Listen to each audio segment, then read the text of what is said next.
Unified 911, anong matutulong namin sa'yo? Anya ti maitulong mi ken kapo. Anong may tatabang ko sa Unsay imo? akong ikatabang nimo? Ngini makadabang na misal ka no. Sa anumang wika o dialekto, may tulong na darating sa iyo.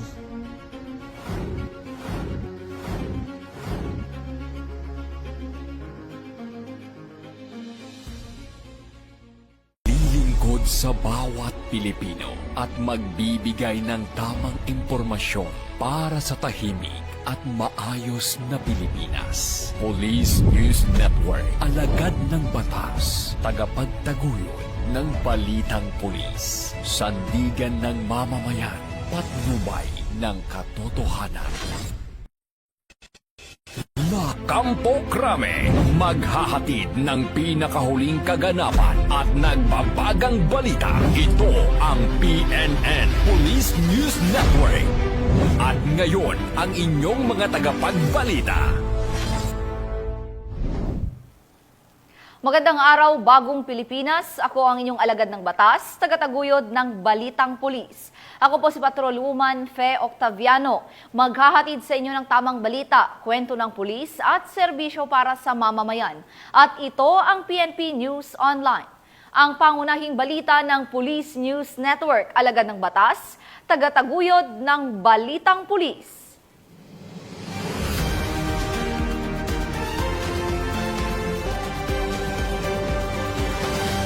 Ngayon ay araw ng Sabado at narito ang mga balitang nakalap ng ating PNN correspondents sa loob ng linggong ito.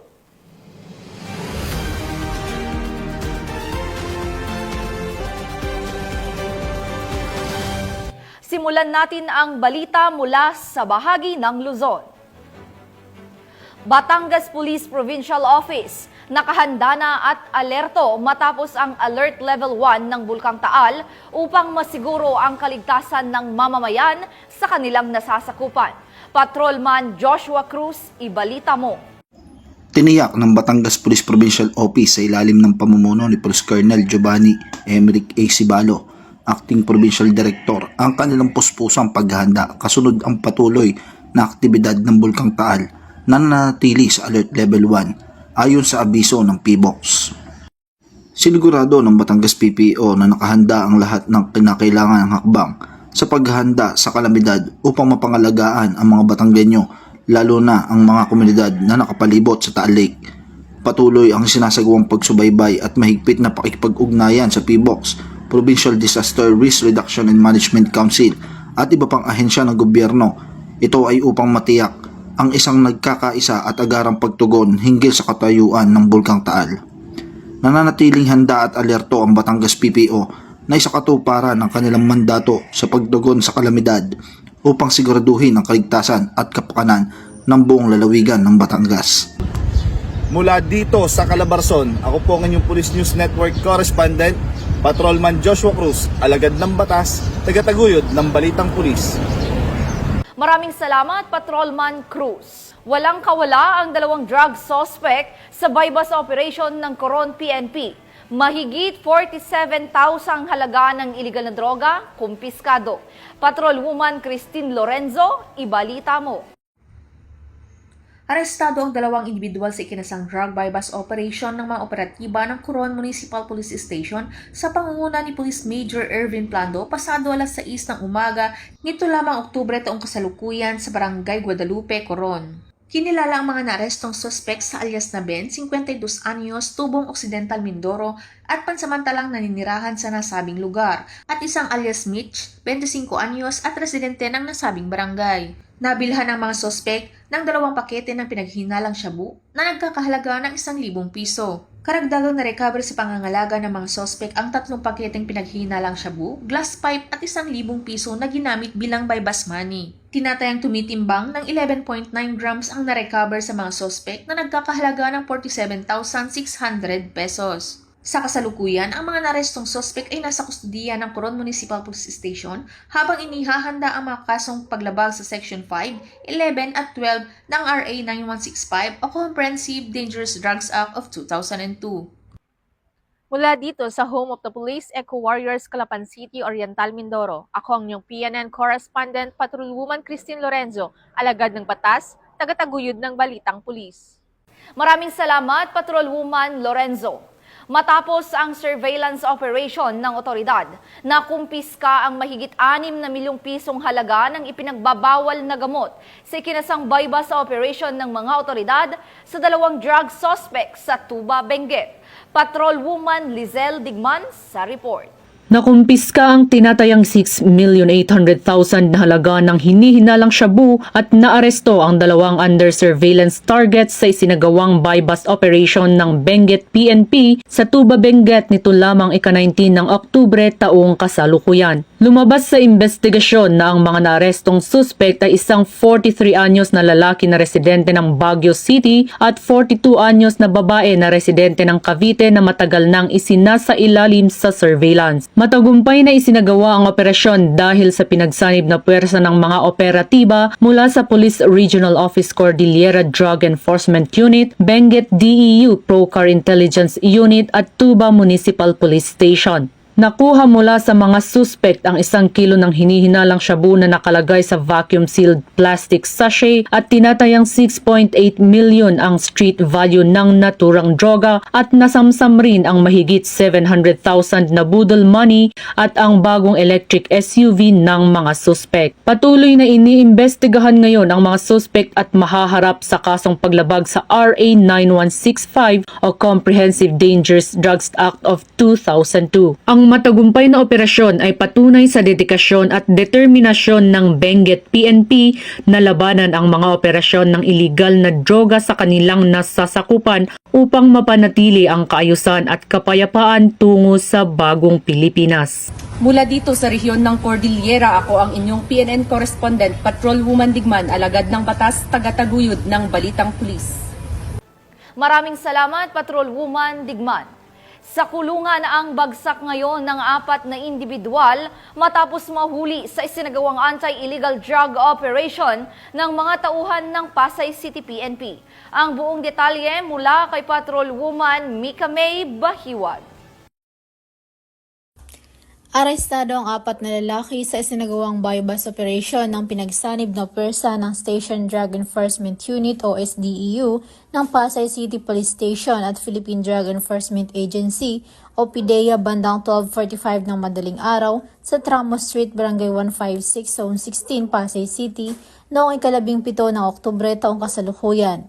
Kinilala ang mga naarestong suspect na sina alias Tol, 37 anyos, alias Mel, 27 anyos, alias Lolo, 50 anyos at alias Viola, 49 anyos. Nakumpiska sa operasyon ang 6 na maliliit na heat-sealed transparent plastic sachet na naglalaman ng tinatayang 5.1 gramo ng hinihinalang shabu na may standard drug price value na 34,680 pesos.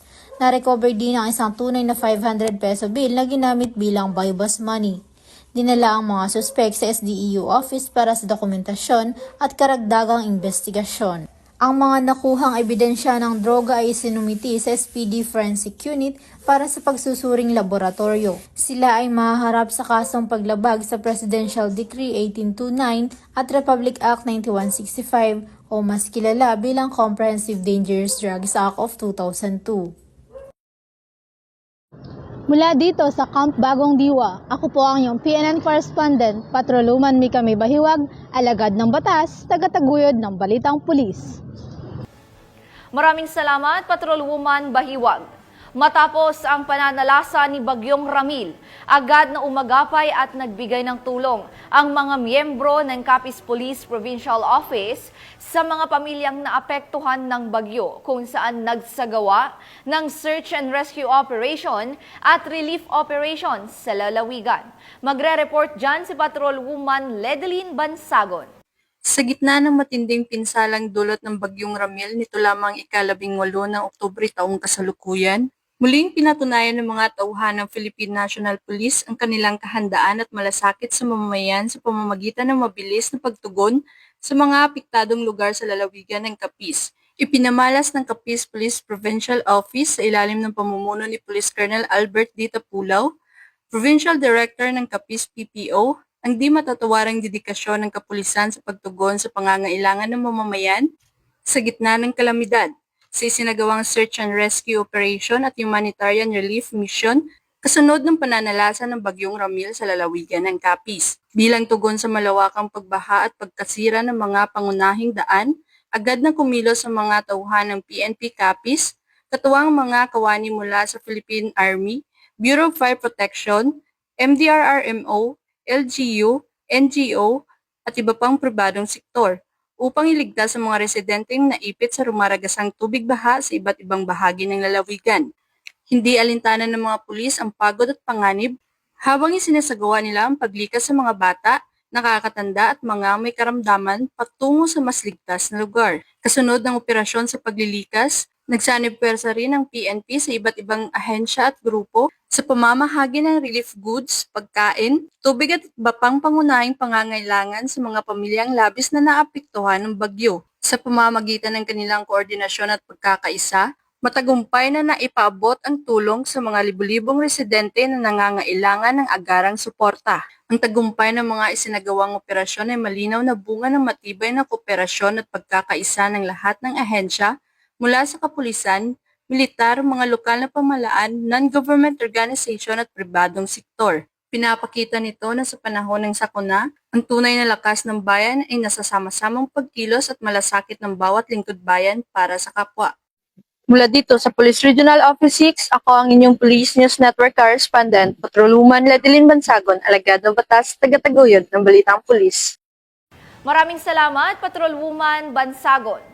24 anyos na lalaki na tinaguri ang top 3 provincial most wanted person na may kasong qualified rape through sexual assault, arestado sa operasyon ng PNP Bohol. Ang buong detalye ng report mula kay Patrolwoman Flora May Asares.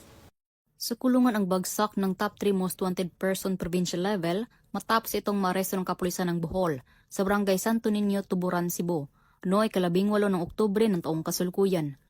Kinilala ni Police Major Joffrey De Grande, Chief of Police ng Tuburan Municipal Police Station, Cebu Police Provincial Office, ang wanted na suspect na si Alice Justin, 24 anyos, na residente ng naturang lugar. Ayon sa ulat ng mga otoridad, bandang alas 8:20 ng gabi, nang maaresto ng kapulisan ang suspect sa bisa ng warrant of arrest para sa kasong qualified rape through sexual assault na may 200,000 pesos na rekomendadong piyansa. Samantala, kasalukuyang nasa kustodiya ng Tuburan MPS ang suspect para sa dokumentasyon at tamang disposisyon. Ang panggagahasa ay tumutukoy sa akto ng sakritang pakikipagtali o paglabag sa dangal ng isang tao sa pamamagitan ng dahas, pananakot o pamimigit. Ating tandaan, ang nagawang panggagahasa ay hindi kasalanan ng biktima, bagkus isang malupit na krimen na dapat panagutan ng umaabuso. Walang sinuman ang may karamatang manggahasa. Walang kasuotan, oras o lugar na maaaring maging dahilan o palusot sa panggagahasa. Ang biktima ay dapat suportahan at hindi husgahan. Mula dito sa Central Visayas, ako ay inyong Police News Network Correspondent, Patrolwoman Flora May Asares, alagad ng batas, taga-taguyod ng Balitang Pulis. Maraming salamat, Patrolwoman Asares. Sa pakikipagtulungan ng komunidad sa kapulisan, arestado ang 6 na drug suspect sa anti-illegal drug operation ng mga miyembro ng Tagoloan Municipal Police Station. Magbabalita dyan si Patrolwoman Rina Celestine Sandrihas. Arestado ang 6 na individual na drug suspect sa isinagawang buy-bust operation ng mga operatiba ng Taguluan MPS sa Barangay Sugbong Kugon, Taguluan, Misamis Oriental nito lamang 18 ng Oktubre taong kasalukuyan. Ayon kay Police Major Enrique Francisco Dungog, hepe ng Taguluan Municipal Police Station, ang mga suspect ay mga residente ng Cugman, Cagayan de Oro, Villanueva at Taguluan, Misamis Oriental. Sa ikinasang operasyon ng mga operatiba ng Taguluan Municipal Police Station ay nagresulta sa pagkakaaresto ng mga suspect at pagkakakumpiska ng mga pakete na hinihinalang shabu, isang 500 peso bill na ginamit bilang buy-bust money at iba pang mga drug paraphernalias. Nahaharap ang mga suspect sa kasong paglabag sa RE 9165 o Comprehensive Dangerous Drugs Act of 2002. Dito sa Police Regional Office 10, ako ang inyong Police News Network Correspondent, Patrolwoman Rina Celestine Sandrihas, alagad ng batas, taga-taguyod ng Balitang Pulis. Maraming salamat, Patrolwoman Sandrihas. 21 anyos na lalaki ang arestado matapos ang search warrant operation ng mga miyembro ng Mabini Police Station at 20,000 na halaga ng iligal na droga ang nasabat. Patrolwoman Mariel May Donkilab, ibalita mo. Arestado ang isang street-level drug personality ng Mabini Municipal Police Station kasama ang mga tauhan ng 2nd Davao de Oro PMFC, 1101st RMFB 11, Mabini Maritime Law Enforcement Team at sa koordinasyon ng PDEA. Nito lamang Oktubre 18 taong kasalukuyan sa Purok 1-A, Barangay Kadunan, Mabini, Davao de Oro. Kinilala ang suspect na si alias Choi, 21 anyos, na isang estudyante at residente ng nasabing lugar. Ang suspect ay naaresto sa isinagawang implementasyon ng search warrant ng mga tauhan ng nasabing estasyon kung saan na-recover mula sa suspect ang hinihinalang shabu na may standard drug price na 20,400 pesos, coin purse, walang laman na kaha ng sigarilyo, sling bag at isang lighter. Ang suspect ay nasa kustodiya na ng Mabini Municipal Police Station upang dumaan sa tamang disposisyon at maharap sa kasong paglabag sa Republic Act 9165 o ang Comprehensive Dangerous Drugs Act of 2002. Samantala, ang Police Regional Office 11 sa pangangasiwa ni Regional Director Police Brigadier General Joseph R. Argilas ay patuloy na nagsusumikap upang mapanatili ang kaayusan at kapayapaan para sa mas ligtas at maunlad na lipunan. Mula dito sa Rion 11, ako ang PNN correspondent, Patrolwoman Mariel May Donkilab, alagad ng batas, taga-taguyod ng Balitang Pulis. Mahigit kumulang kalahating kilo ng marijuana ang nadiskubre ng mga otoridad sa mga parcel sa General Santos City. Ang balitang ito ay hatid ni Patrolwoman Rizali Umalay. Matagumpay na nakarecover na mahigit kumulang 500 gramo ng hinihinalang pinatuyong dahon ng marijuana ang mga tauhan ng Police Station 3, General Santos City Police Office matapos itong voluntaryong isuko ng mga empleyado ng naturang branch sa Lagaw noong Oktubre taong kasalukuyan, ganap na alas 6 ng gabi. Ayon sa ulat, sina Mr. Reg, Supervisor at Mr. Lim, admin staff ng naturang branch ay nagtungo sa impila ng pulisya upang isuko ang dalawang parcel ng hinihinalang naglalaman ng ipinagbabawal na gamot. Batay sa kanilang salaysay, isang alias siya, residente ng Barangay Labangal, General Santos City, ang nagpadala ng parcel na idineklarang motor accessories. Gayunpaman, napansin ng mga empleyado ang malakas na amoy na naghaling tulad ng tabako, dahilan upang isuko ito sa pulisya. Natuklasang naglalaman ang mga parcel ng hinihinalang marijuana leaves na may timbang na tinatayang 500 gramo. Ang matagumpay na pagkakarecover ay bunga ng maagap na pagtugon ng PNP at malasakit ng mga mamamayan. Patunay na kapag nagkakaisa ang komunidad at kapulisan, tiyak ang tagumpay laban sa iligal na droga. Mula dito sa General Santos City, ako ang inyong PNN correspondent, Patrolwoman Rizali Umalay, alagad ng batas, taga-taguyod ng Balitang Pulis. Maraming salamat, Patrolwoman Umalay. Babaeng inabutan ng panganganak sa kalsada sa Cotabato City na rescue ng Cotabato City PNP. Ang magandang balita ay hatid ni Patrolwoman na Angela Bandarlipe. Na-rescue ng Cotabato City PNP ang isang ginang na naabutan ng panganak sa daan sa Rosary Heights 5, Cotabato City, madaling araw ng Linggo, ika-19 na Oktubre taong kasalukuyan. Kinilala ang ginang na si Maricel Gani, isang ina na nanganganak at walang kakayahang makapunta sa ospital. Sa kabila ng kanilang pagbabantay para sa seguridad ng Marathon 2025 sa naturang lugar, bandang alas 3:15 ng umaga, hindi nagdalawang isip ang mga alagad ng batas na tumugon sa tawag ng saklolo mula sa naturang ginang. Agad nilang isinakay at inihatid sa paggamutan ang ginang upang matiyak ang kaligtasan ng mag-ina. Dahil sa mabilis at taus-pusong aksyon ng Cotabato City Police Office Team, ligtas na naipanganak ang sanggol at naisalba ang buhay ng mag-ina. Isang inspirasyon ay pinamalas ng grupo sa tunay na diwa ng serbisyong may puso, handang tumulong kahit sa gitna ng tungkulin at panganib. Mula rito sa Rion ng Bangsamoro, ako ang iyong Police News Network correspondent, Patrolwoman Angela Bandarlipe, alagad ng batas, taga-taguyod ng Balitang Pulis. Maraming salamat, Patrolwoman Bandarlipe. Sa ngala ng pamunuan ng Philippine National Police sa pangunguna ni Acting Chief PNP, Police Lieutenant General Jose Melencio C. Nartates Jr. at sa pamumuno ni President Ferdinand Bongbong Marcos Jr., kami ay maglilingkod sa bawat Pilipino at magbibigay ng tama at balanseng balita. Mula rito sa tanggapan ng tagapag-ugnay ng Pambansang Pulisya, kami ang inyong alagad ng batas, tagataguyod ng Balitang Pulis. Ako ang inyong tagapag-ugnay, Patrolwoman Fe Octaviano. Maghahatid ng tamang balita, kwento ng pulis at serbisyo para sa mamamayan. At ito ang PNP News Online, ang pangunahing balita ng Police News Network.